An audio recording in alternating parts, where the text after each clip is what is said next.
Hi மக்களே, அஸ்ஸலாமு அலைக்கும். எல்லாரும் எப்படி இருக்கிறீங்க?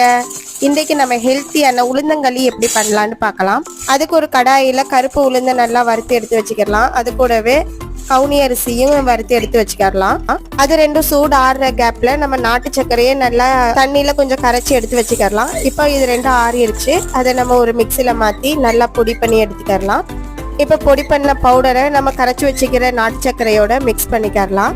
நல்லா கட்டி இல்லாமல் மிக்ஸ் பண்ணி எடுத்துக்கிறோங்க. நான் அது கூடவே 2 ஸ்பூன் நட்ஸ் பவுடரும் ஆட் பண்ணேன். அதையும் நல்லா கட்டி இல்லாமல் மிக்ஸ் பண்ணிக்கலாம். இப்போ நம்ம ஸ்டவ் ஆன் பண்ணி நம்ம கரைச்சி வச்சுக்கிறத நல்லா குக் பண்ணலாம். குக் பண்ணிட்டே இருக்கும்போது கொஞ்சம் கொஞ்சமாக நல்லெண்ணெய் ஆட் பண்ணுங்கள். நான் ஒரு 3 பேட்சாக பிரித்து நல்லெண்ணெய் ஆட் பண்ணி நல்லா மிக்ஸ் பண்ணிக்கிட்டே வரலாம். இப்போ பார்த்தீங்கன்னா இந்த திக் கன்சிஸ்டன்சி வந்துடுச்சு. இப்போ இறக்கிட்டு ஜஸ்ட் சர்வ் பண்ணிடலாம். சர்வ் பண்ண சொல்லியும் மேலே கொஞ்சம் நல்லெண்ணெய் ஊற்றி சர்வ் பண்ணுங்க. ரொம்பவே நல்லாயிருக்கும். ஓகே மக்களே, இன்ஷா அல்லாஹ் நெக்ஸ்ட் ஒரு வீடியோவில் பார்க்கலாம்.